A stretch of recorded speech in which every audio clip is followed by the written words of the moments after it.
I get a lot of people asking me how to actually rig a drop shot, and it's pretty funny because I think that everyone knows, you know, but they really don't. And real quick basics, there's no trick to it. I take a hook. Right now I'm going to use a nose hook. This is a Gamakatsu weedless split shot drop shot hook. And here's my line. This is an 8-pound Sunline FC Sniper fluorocarbon leader. I'm running it to a braided line, but we'll talk about that in a second. To rig it, I'm taking this nose hook. I tie Palomar knot, nothing special. Tie the knot. No big deal, Palomar knot. Size 1, Gamakatsu nose hook. Okay, here's the trick. Now that I have that knot tied on that hook, I want to take my tag end right here, and I'm going to hold that hook point up. And when I hold that hook point up, I'm going to take the tag end, drop it back through the eye of the hook with that hook point pointing up. Now what that does is now it makes that hook point stand straight out and up. You don't want it to lay down, you don't want it to lay sideways, you want that hook point up. So when that thing's sitting on the bottom, my weight's going to be on the bottom down here, and I'm going to jiggle this thing, the hook point's up. So when the fish comes up and eats it, you get them right in the roof of the mouth. Now what I always run is just a 1/4 ounce. This is a 1/4 ounce Rains tungsten sinker. I get a way better feel for the bottom composition with a tungsten sinker. Now theirs has an eye on the end of it, so all I do is I tie 2 overhand knots just to hold that weight right on the eye. Now the reason for doing 2 overhand knots is when that snags on the bottom, when I pull it, it's not a strong enough of a knot to break my whole leader. It's only going to pull and untie that knot. It's just going to slip that knot off of there. So I want it to come off if they get snagged so I don't have to break everything. I'm going to use a Yamamoto thin Senko.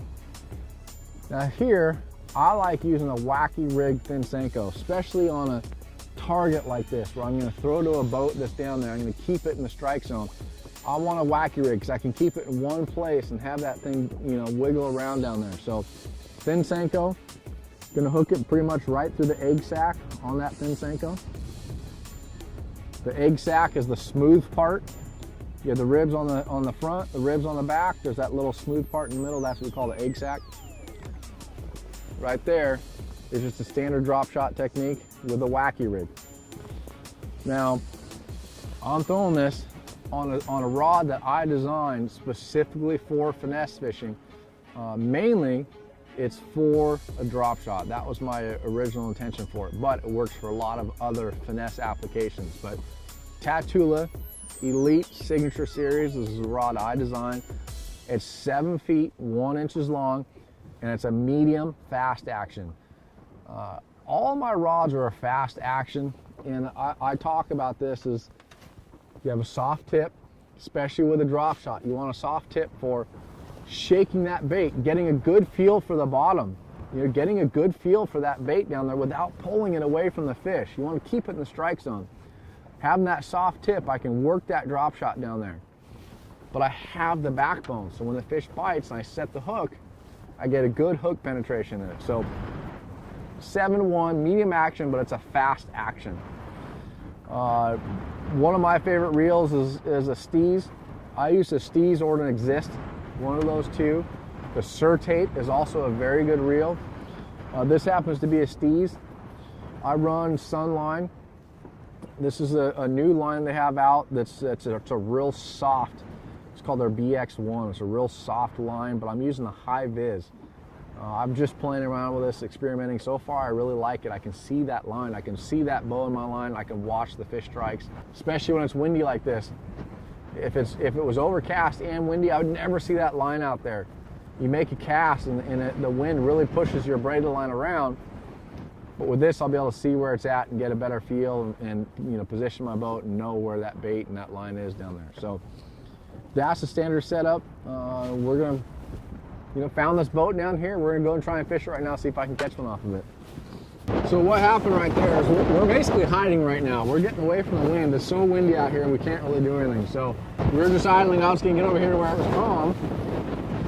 I looked down at my side image on my Humminbird and there's a boat down there. It looks like a little rental boat and it actually looks like there's fish on it. So I waypointed it. I scrolled over to where it was at and put a waypoint on it. Now I'm going to look for it down here. I'm just going to look to see if I see some fish down there. We'll probably still fish it anyways because it's just a good piece of structure. Again, it's the moon down there. There's nothing there, period, nothing. So anytime you get a little bit of some sort of piece of structure down there, that's what holds all the fish. So saw a little piece of structure, a boat. I'm trying to see if I can see actual fish. Then I'll know how confident to be with the spot. Sitting in about 12 feet of water. There's fish all over that thing. I mean, I can see all the fish on the side image. I can see the boat out there and I can see the fish all around it. Now, they might be bluegill, they might be crappie, but I'm gonna find out. Something like this with it pretty open down there, I'm going to want to throw a drop shot. Drop shot is a great technique for,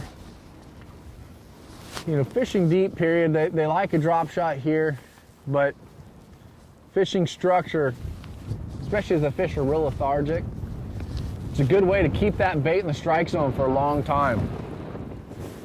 I can keep that weight right on the bottom and just jiggle the weight and not pull it away. So I'm going to cast up next to this boat and be able to keep that bait there for a long time. I have the boat waypointed. I know where it's at out there.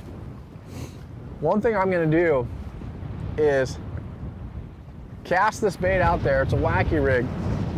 Fish are pretty lethargic. I'm going to do a lot of shaking and then dropping the rod tip and letting that thin Senko kind of fall and flutter down. I'll almost dead stick it for a little bit.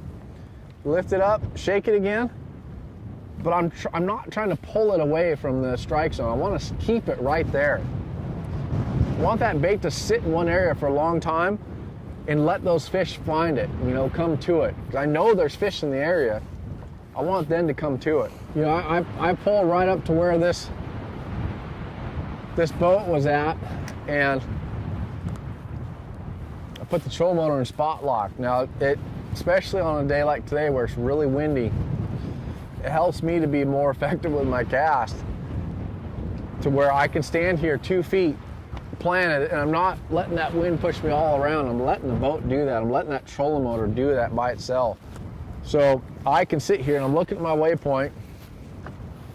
I can cast it, get it, over there where that, hopefully in the area where that boat's at, and I can really concentrate on fishing that bait. I don't have to worry about boat control, moving it around. It's going to hold me right there.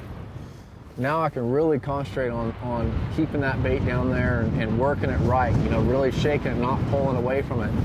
What happens when it gets windy a lot of times is that you're moving around so much that you're worried about the boat and you're trying to move the boat and you're ending up pulling that bait too fast. You're not able to fish the bait.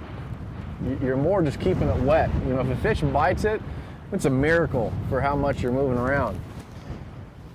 With spot lock, I'm able to actually effectively fish the spot. Keep that bait down there. Let it, I can feel bottom way better. I know that I'm down there. I can feel the weight. I can feel that worm. I can shake that worm down there and not be worried about boat control. I can finally feel it now. Are you on the boat? Yeah.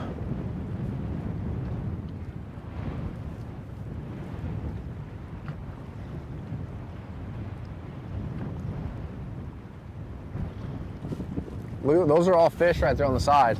So what I'm gonna do is drop the rod tip, make sure it kind of sits there for a little bit, lift it up, just shake it just a little bit.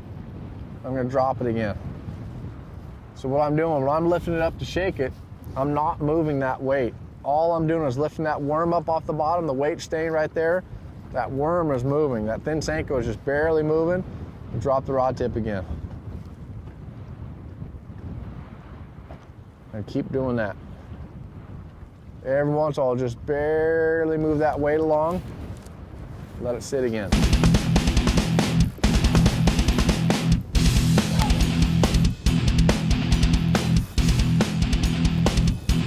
Nice one.